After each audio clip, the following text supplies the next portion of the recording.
you can see by the electric doors and the accessibility to the back of the Dodge Caravan that this is truly a great family vehicle. Now, I love these seats that swivel and face backwards. Of course, you can just set the armrest out and just make it comfortable. And it's amazing that the configurations can just be almost endless in the back of this thing. I mean, from a family guy, and Dodge, I love you. I just got done testing an SRT8 Challenger with a 6-speed, but I have to tell you, my 37 grand might be spent on this, and this is just half the story. Well, we've shown you the center row and the accessibilities from the twin electric doors, and you can see these can face rearward. You have the table for games or maybe some cards with the friends, but this thing is almost like a mini motorhome. You have TV screens, a couple of them here for the rear passengers, and even if you're in park, that forward screen can also play something I haven't seen yet before I tested the Grand Caravan. It's satellite television, and let me tell you something, as the father of a 3-year-old who needs to be occupied, these things are a lifesaver. Now you can fold them up here. There is a little flaw, I gotta tell you. I wish this swiveled the other way so you could watch it back here, but I'm not gonna nitpick too much.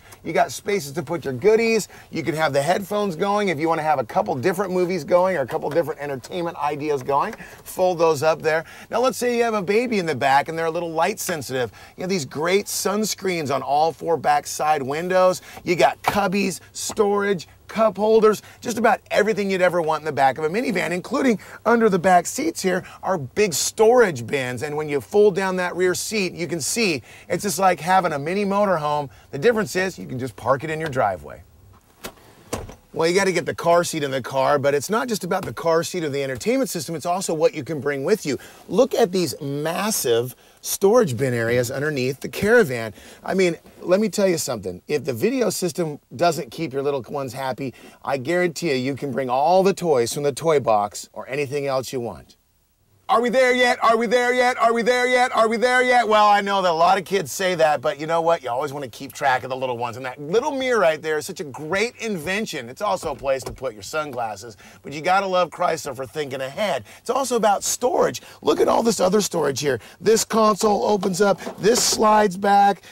Power outlets everywhere. 1 here, 2 here, and you can put a Viso in about 20 different places. 1, 2, 3, 4, even 5 and 6 if you want. You got the vehicle entertainment system. Here's your dual air conditioning HVAC controls, and of course you have the stuff for the rear controls as well. Move up to a great little spot for a cell phone. Here's a spot where you can do satellite, TV, film, everything you want to do right here and control all the mediums. Now the controls are simply laid out. Everything's just right where you need it. You have the information pads right here so you can look at your destination east, west, and temperature outside, and whether or not you're watching the Cartoon Network. But you know, there's also another side of it. Let's take it for a drive.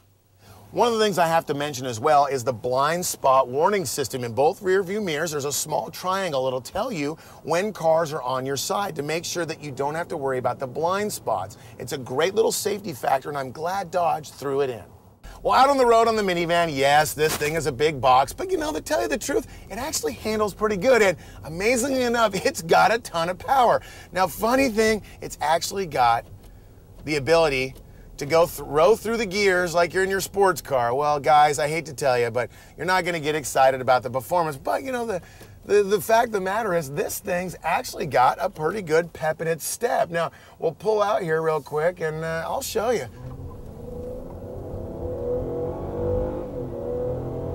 Firm, crisp shift at 6,000 RPMs, and bang, you're at 60 miles an hour. I mean, this thing actually is, dare I say it, kind of fun to drive. It's not a sports car, it's not a Miata, it's not a Ferrari, it's not a Lamborghini, but it's not gonna put you to sleep at the wheel just because you're going for groceries.